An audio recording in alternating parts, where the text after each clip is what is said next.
Ketika Tuhan membangunkan kami mengerti Tuhan ada rencana atas hidup kami. Pagi hari ini Tuhan, sebelum kami memulai aktivitas kami rindu tuntunan Roh Kudus-Mu lewat kebenaran firman-Mu. Untuk apa yang harus kami kerjakan dan kami lakukan sepanjang hidup kami. Berfirman Bapa lewat hamba-Mu ini, hamba sungguh terbatas untuk menyampaikan pesan-Mu. Tapi hamba percaya Roh Kudus yang tidak ada batasnya, itu akan yang berbicara, mengetuk pintu hati kami, menyampaikan kehendak-Mu, menasehati kami, menguatkan kami, meneguhkan kami. Dan kami percaya hari ini juga kami akan diberkati. Kami akan hidup dengan penuh berkat, kami menjalani hidup ini dengan penuh sukacita.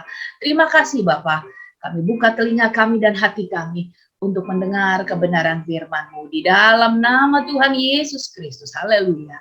Amin. Haleluya. Puji nama Tuhan. Kalau bulan lalu, 2 minggu yang lalu kalau saya tidak salah, saya bicara tentang diutus Tuhan. Ya. Pagi hari ini saya mau mengingatkan diri saya sendiri juga termasuk Bapak Ibu semua. Kita akan bicara, kita akan sharing bersama-sama tentang tugas setiap orang percaya.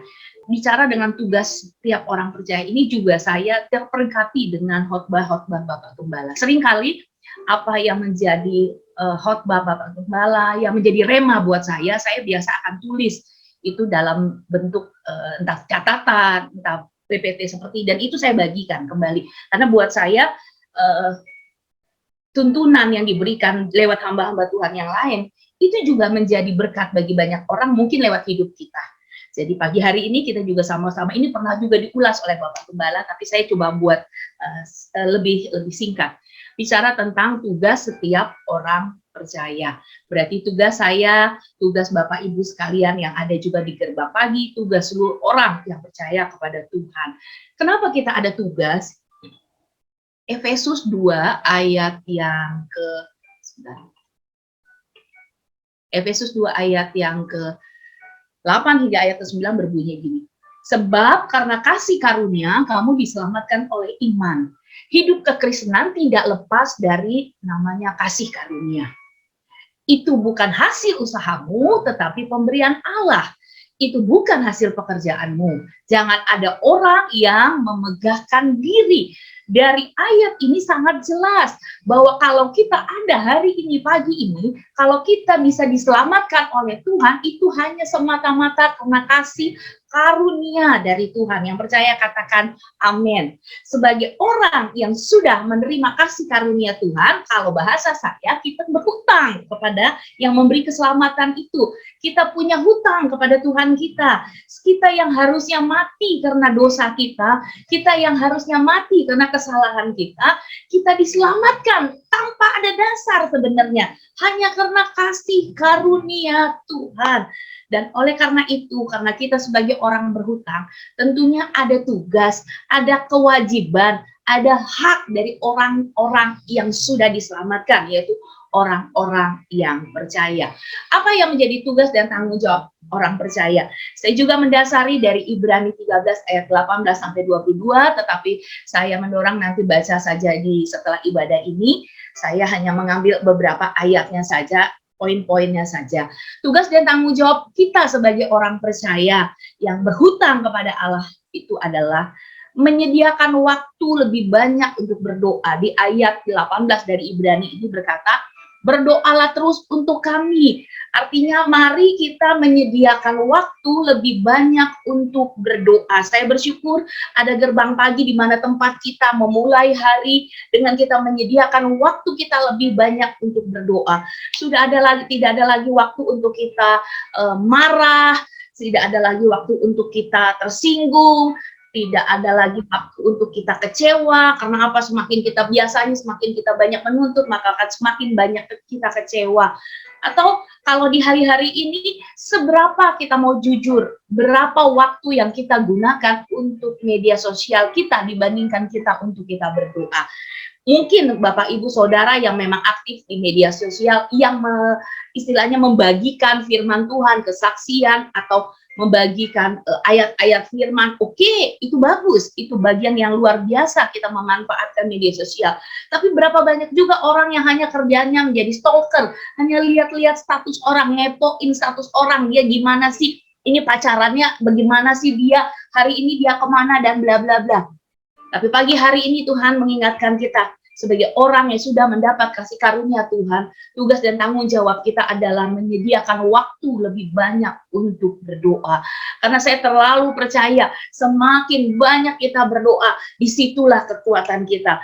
Alkitab berkata di Yesaya, dalam tinggal tenang dan dalam diam tinggal tenang, disitulah kekuatan kita. Artinya ketika kita diam, memberikan waktu kita dengan Tuhan, maka di situ kekuatan kita. Amin, Bapak Ibu Saudara. Selanjutnya, apa yang menjadi tugas dan tanggung jawab orang percaya? Menasehati dan menuntun orang lain kepada hal-hal yang lebih baik di ayat yang 19. Sorry.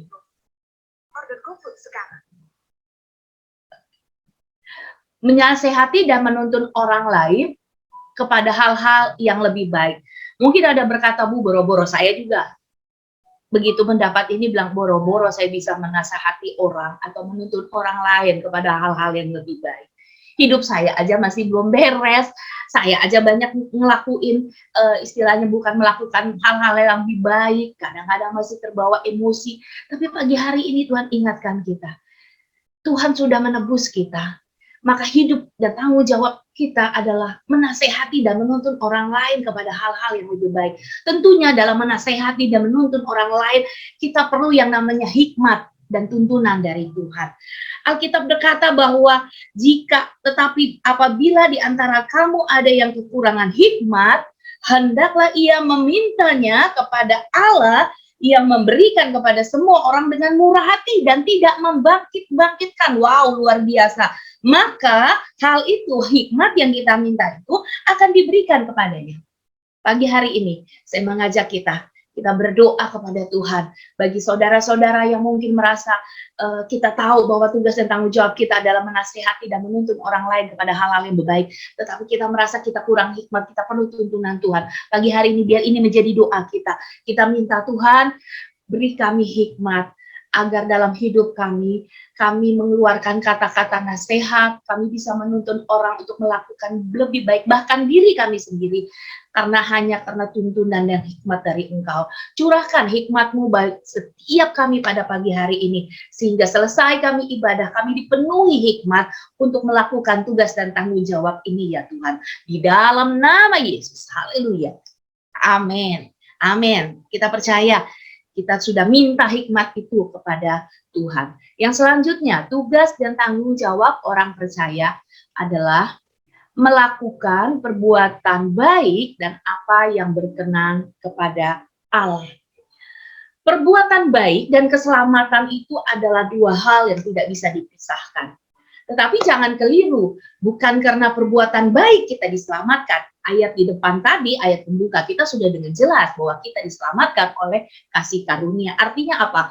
Karena kita sudah menerima keselamatan dari Tuhan, sudah selayaknya, sudah wajarnya, sudah seharusnya kita harus melakukan perbuatan-perbuatan baik dalam hidup kita. Amin. Jadi tugas dan tanggung jawab kita adalah hanya melakukan perbuatan baik. Tidak ada lagi yang jahat dari hidup kita. Tidak ada yang buruk lagi dari perbuatan dan perkataan kita. Hanya melakukan perbuatan baik. Tetapi tidak hanya cukup melakukan perbuatan baik.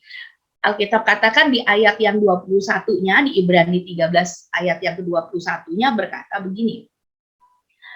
Saya ambil dari 20 akhir, yaitu Yesus Tuhan kita, kiranya memperlengkapi kamu, memperlengkapi saya, memperlengkapi Setri dengan segala yang baik, untuk melakukan apa? Kehendaknya, dan mengerjakan di dalam kita apa yang berkenan kepadanya oleh Yesus Kristus. Bagi dialah kemuliaan sampai selama-lamanya. Amin. Kita diminta, kita dituntut Kita punya tugas dan tanggung jawab untuk melakukan perbuatan-perbuatan baik dan yang berkenan kepada Allah. Kita mungkin ingat banyak hal yang baik, tapi apakah itu berkenan kepada Allah? Kalau kita pernah ingat cerita kemarin ketika kami doa persiapan WBK untuk tapping, Pak Roni menceritakan bahwa pada saat Daud ingin membawa tabut Allah itu kembali ke bangsa Israel, Daud berunding dengan pemimpin-pemimpin yang ada, dengan imam-imam yang ada. Mereka menyiapkan apa? Menyiapkan kereta, bukan kereta jelek saudara, tapi kereta baru, kayu yang bagus untuk membawa tabut itu. Kelihatannya baik. Saya rasa menurut mungkin sebagian orang lah, kita kan melakukan itu baik. Tetapi apakah itu yang berkenan kepada Allah? Kenapa? Allah sudah ingatkan untuk bawa tabut itu harus dipikul oleh imam, orang Lewi, gitu ya, dipikul bukan pakai kereta. Dan apa yang terjadi kita bisa melihat kalau ditawari di satu tawari itu Uza yang ketika mencoba untuk menolong supaya tabut itu tidak jatuh, mati saudara. Jadi begitu penting bagi kita bukan hanya melakukan perbuatan yang baik, tetapi apa yang berkenan kepada Allah. Dan untuk tahu apa yang berkenan kepada Allah, satu-satunya adanya di firman Tuhan. Firman Tuhan inilah yang akan menuntun kita untuk mengetahui apa yang berkenan kepada Allah. Amin. Dan yang berikutnya, yang terakhir, tugas dan tanggung jawab orang percaya itu adalah apa? Hidup dalam kerelaan hati. Amin. Hidup dengan kerelaan hati. Apapun yang kita kerjakan hari-hari ini, biarlah kita melakukannya dengan kerelaan hati. Dimanapun, baik di pekerjaan kita, di kantor, di pelayanan terlebih, di rumah tangga kita, mungkin ada yang masih studi, di kuliah kita, atau di mana saja. Apa yang punya kerjakan haruslah dengan rela hati, bukan dengan bersungut-sungut, bukan dengan berbantah-bantahan. Mungkin kadang-kadang, ya kenapa ya saya kok disuruh bos saya aja terus, padahal gaji saya sama, posisi saya sama, kenapa saya harus lakukan itu? Tugas dan tanggung jawab kita adalah hidup dengan kerelaan hati. Tuhan kadang-kadang memproses kita, semakin banyak pekerjaan, semakin banyak tanggung jawab diberikan, ada proses dan rencana Tuhan, dan itu menghasilkan sesuatu yang luar biasa kalau saya bilang. Ketika hati kita penuh dengan kerelaan, hidup kita dengan ucapan syukur tentunya. Dan ketika kita penuh dengan ucapan syukur, maka saya percaya kita akan banyak melihat berkat dan mujizat Tuhan yang dinyatakan lewat hidup kita.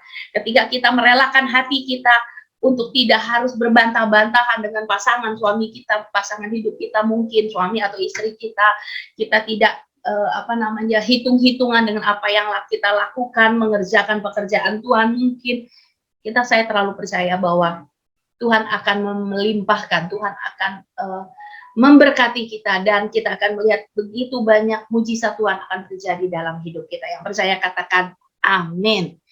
Dan sebagai penutup, saya bisa menyimpulkan dari 4 tanggung jawab yang saya coba rangkum ini. Yang pertama tadi adalah kita memberikan waktu kita lebih banyak untuk berdoa. Yang kedua kita yang sudah dipenuhi hikmat oleh Tuhan, maka kita akan menasehati dan menuntun orang lain kepada hal-hal yang lebih baik. Lalu apa yang kita lakukan sebagai tugas dari kita orang percaya, melakukan perbuatan yang baik dan apa yang berkenan kepada Tuhan, bukan hanya baik tapi berkenan kepada Tuhan. Dan yang terakhir itu hidup dengan kerelaan hati. Kerelaan hati untuk berkorban, kerelaan hati untuk melakukan yang mungkin bukan tugas dan tanggung jawab kita juga, tetapi ketika dipercayakan kepada kita lakukan dengan sungguh-sungguh. Oleh karenanya saya ambil satu kata yang mungkin bisa mewakili bahwa hidup dan tugas tanggung jawab sebagai orang percaya itu adalah apa, saudara? Kerja keras. Sama-sama katakan dengan saya, kerja keras.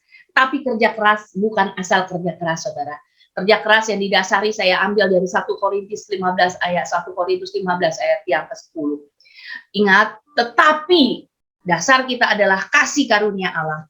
Aku sebagaimana aku ada sekarang, dan kasih karunia yang dianugerahnya kepadaku tidak sia-sia. Kalau kita ada pagi hari ini sebagaimana kita ada, itu semua karena kasih karunia-Nya.